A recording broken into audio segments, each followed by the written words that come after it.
Hello, welcome back to Silver Thread Sewing. I'm Diane. This is Friday Sews. I appreciate you stopping by my little channel. If this is your first time doing so, thank you, and I hope you find something useful. And if you're a returning viewer, I just appreciate y'all so much. I never would have dreamed that I would have made so many friends. So I'm very grateful. I'm also very grateful to Jen at Today in Jen's Sewing Room for starting this hashtag and allowing us to find one another by using it. I have had a busy week here in my sewing room. I've not done a lot of sewing. I've worked on getting a pile of stuff cut out, and I've also been cutting out some little dresses for Project Dress-A-Girl. I'm going to talk a little bit more about how you can get information. This goes on through till the end of September. I'm going to take my glasses off because I think the lights are reflecting, and that's annoying, I'm sure. So Project Dress-A-Girl is a month-long challenge in the month of September. From My Sews is the one who coordinates this for the sewing community, and she has a dedicated video where she talks all about the project, the do's and the don'ts if you want to make dresses. So there are videos by Jen from Today in Jen's Sewing Room and several other of the sewing vloggers that I watch consistently. So I'm going to link to Mai's video down below as well as Jen's. The couple things that stood out to me that we need to be aware of. They can be for any size girl, little girl, a little bit bigger girl. They go all around the world. They need to not have any kind of closures, such as buttons, zippers, snaps, anything that could basically tear up, break down, and not be able to be replaced. So either pullover style or something with ties. And there's tons of patterns out there that have like the little tie details at the shoulder, or just pull over their head, so there's all different kinds of options. But Elisa from Thoughtful Creativity has a wonderful video where she shares her own pattern that she drafted for this purpose on her little girl. And she has made this PDF pattern available to all of us at no charge. And I think that is so generous and so kind of her to do that. And that is the pattern that I have used to cut out. I think I have 4 dresses cut out. One, I did make a few changes to, and I'll tell you about that briefly. I don't want to take a lot of the time talking about that because there's so many videos that have been done about this challenge. But I think it's a wonderful way for us to be able to help girls to have a pretty dress to wear, no matter where they are. I did hear on one of the videos, I believe it was on Mai's, that some of the dresses from this Project Dress-A-Girl had gone to Maui, to the kids there who had lost everything in the fires, and also some went to I'm not sure where, Florida, somewhere where the hurricane had just taken so many homes and lives and property and all that. So so these dresses can go anywhere. They might stay here in the U.S. for disaster relief, or they might go who knows where. So there is some stipulations that do go along with this. One was you can't use any fabric that has like words on it, because we don't know where the dresses would go. And cartoon themed fabric, any kind of sports teams or cartoon characters that we know of or could get hold of the fabric, they ask us not to use those. I think mostly because we don't know, again, where these dresses would go.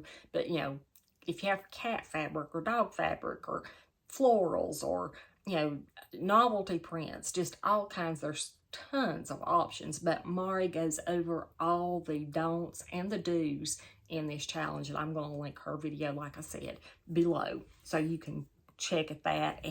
And they do ask that the dresses have pockets.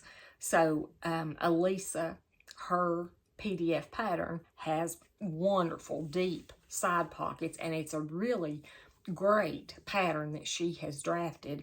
It has side panels, and that's where the pockets are attached to, and she has ways of just using the bias binding, or if you don't like bias binding, she's also offered an option to just line the pocket. So all kinds of different options, and if you are interested in doing this, just pop down in the comments or the description below and check out my sews, Elisa at Thoughtful Creativity, and Jen from Today in Jen's Sewing Room, or just search the hashtag Project Dress a Girl 2023. So real quick, some that I had cut out this week, I have the pattern piece here. I don't have a piece of the dress, but this is the pattern before it's cut apart. You do cut this part off, and this is where the pocket goes. And I just redrew me myself. I just redrew a pocket to put on, and but it's just a really good little pattern, and it's only, I believe, 5 pages is what it took to print this. So it's not huge. This is the back comes up higher, and I just cut mine almost out so I wouldn't lose that little piece, and then you just cut that piece off for the front. And I need to put another piece of tape here because I put it back together and cut out one dress in a whole piece, so I did tape it back together, but the others are per her instructions. So I had this cotton fabric for one of them, and this is the back and front. And you may remember I had pajamas made out of this fabric not too long ago, and it's a border print, so this will be the bottom part of the dress. It'll get hemmed, but this is the back, and then this is the front, and it's cut out lower. And I'm sure you probably can't see great over here. I'm standing at my cutting table today because all my stack of stuff I've cut out is laying here. But this is one, and the pockets that I'm going to put on this are made out of this solid blue, and that was just a fat quarter that I had, but I thought it would pick up these blue flowers nicely. So I'm very excited to get these sewn up. They do ask that we put labels on these dresses, just a little label that says Project Dress a Girl. I think, if I understood what Mari was saying, it's like so people would see that little emblem and know that this child is being looked after and that somebody is keeping track of her. The hope, I believe, is to keep kids safe, to keep these little girls safe from any kind of harm. So I'm all for that. But Jen talked about how to get the labels, and Mai also did. And they're so generous about that, and I appreciate both of them and Elisa. So another one that I cut out, and I'm not going to show you every little piece because I know, you know, they're all pretty much the same. But this is the front for another one, and the pocket will be lilac, just the lavender solid, and that's going to be my second one. And I wouldn't be true to myself if I hadn't made the next one, or cut out the next one to be made. I had this fabric left over from some yardage that my husband had got me a long time ago, and I've shown that in my non-garment video for where I made my curtains.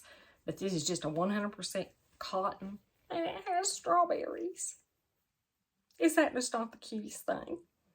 And then this one will have red for the side panels and green for the pockets.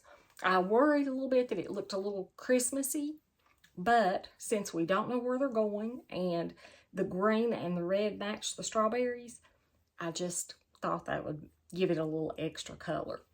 And when I get these sewn up, I will take pictures of them and show you how they look. Now, the last one that I cut out, I cut this one out of a knit. And like I showed you, I taped the side panel piece back onto the front panel piece and just cut this out as one solid piece. How many times can I say this piece? But I did that, and I used this fabric that I made a t-shirt dress for myself out of just a couple weeks back. And I thought it just looked so cute for a little girl. And like I said, I cut it out at one piece, but I did not add seam allowance to this since it's a knit. Now, Elisa talks in her video about how to add the seam allowance and how much to add. And so for this knit one, I decided to not add any because they are stretchy. I thought that would take care of some of the difference in a woven and a knit. But if it doesn't come out, I won't send it. But if it turns out okay, I'm very excited about it. And I'm going to use the fabric, the same fabric. But if you recall me saying when I made my dress, this has just this little bit of glittery, like metallic-y feeling to it. So it's a little bit scratchy. But I think if I fold it and use the inside, it's going to just look kind of mottled and a little bit purpley coming through that. So I'm hoping that will work, and if it don't, I'll have to run out and try to get some white knit. I'm going to make just a neckband and armhole band instead, well, bias, but on a knit, I think it's called bands. I don't know. But that's what I'm going to do. And I just made the square pockets for this one. I thought that would be easier. And I'll probably put them into kind of in the same area that that the actual pockets go. But that's my 4 dresses, and I'm hoping to get those started this evening. So I am cutting out another Friday Pattern Company sagebrush top. And I am cutting this out, or I have cut this out, I should say, not I already have, in this navy peach skin fabric. And I hope that I can get somehow to you can see the sheen kind of on that. It is the most beautiful fabric. Of course, it's a synthetic. I got this from Fabric Wholesale Direct. This piece and a coral color. Years ago, and I had quite a bit of them, and so I'm going to make a sagebrush, and I made this one with a lengthened sleeve, and I think I'm going to try, notice I said try, I'm going to try to have the sleeves a little longer and maybe use a shirring elastic and finish those so they'll be just a little more elevated, because I'm making this sagebrush top to go with a skirt that I cut out also. So I have loved that fabric forever, and I had another piece, and this is just a cotton that came from Fabric Mart Fabrics, and it's a beautiful print. It has a lot of navy in it, so I'll show you that fabric before I show you the pattern. But I just fell in love with this. It's got a light blue background, white roses with green stems, and these little bows out of navy and white, well, the polka dots, as you can see. And this is just it's just so clean and so soft. And I always thought I would love to have a circle skirt out of this fabric. That's been my intention since I got it. So I had pattern Simplicity 1200, and it is just a pattern for skirts. Now, I didn't have enough fabric. I wanted to make the longest version, and I didn't have enough fabric. I didn't even have enough fabric to make this version, but it's between the shortest and this version. It's about 2 inches longer than the top part of this.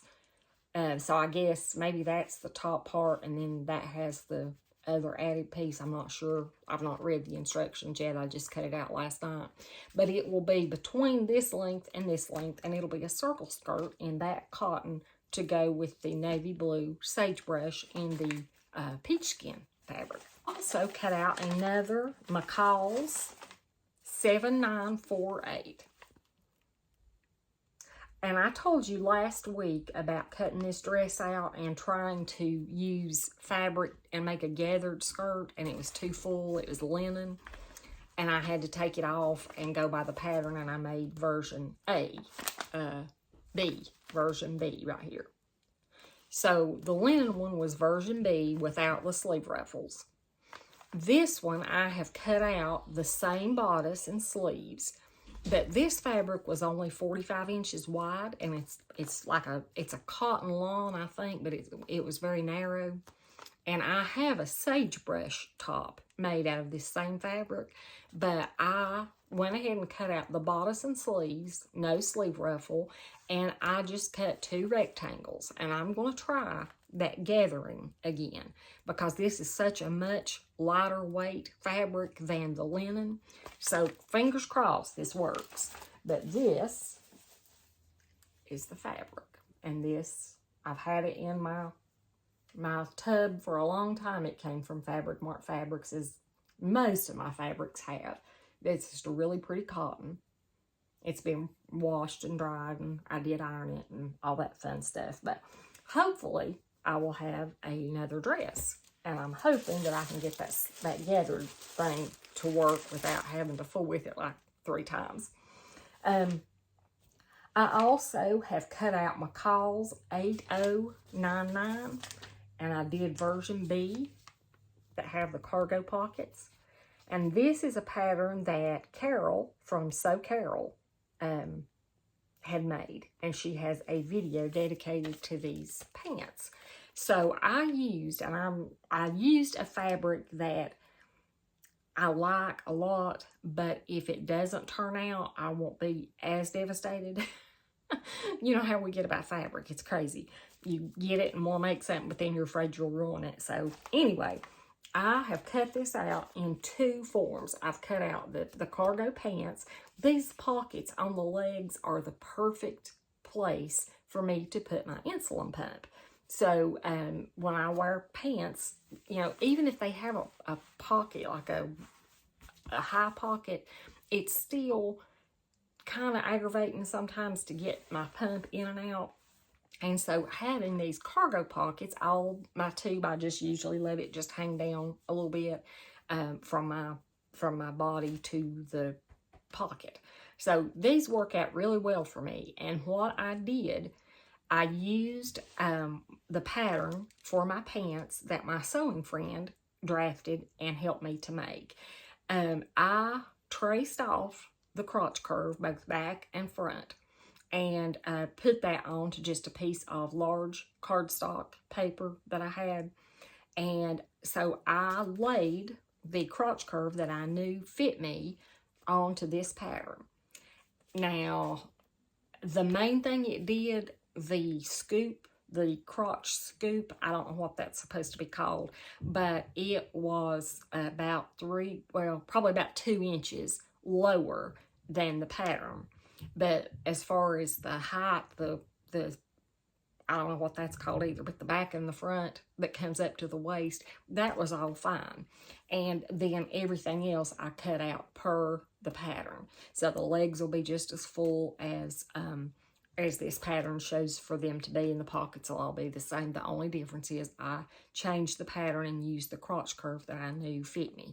So we'll see how that goes. But I did cut out a pair of shorts, and I had this cute cotton, and this is just a quilting cotton, and I don't have a clue where it came from. But it's so cute, and it's a navy background and has these little pink roses. And this is the pocket piece right here for the shorts. And of course, they won't have, of course, the cargo pocket, but I thought this would kind of get me started anyway and make sure they're going to fit. You know, and if they don't fit great, I could always use them for pajamas. We know I love pajamas. So I used a fabric that I had had for years. I had gotten this from fabric.com years ago, and I wasn't ever sure what to make with it. It's a little too heavy for a shirt. It looks like a chambray, but it feels more like a lightweight denim. But it's just, I think it's just cotton, but it does have kind of the weight of a denim. And this is what it looks like. And I had enough of that, and I didn't feel as precious about it, so that if I ruined it, I would be so devastated. So that's why I'm using this. This is the little tabletop ironing board that I paid about $4 for at Goodwill. Has the legs, and it's kind of weighty. So I am making a cover to cover this that matches my big ironing board cover. And I will show you that fabric.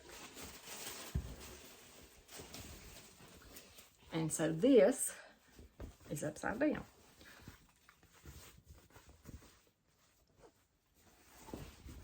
So this is the fabric.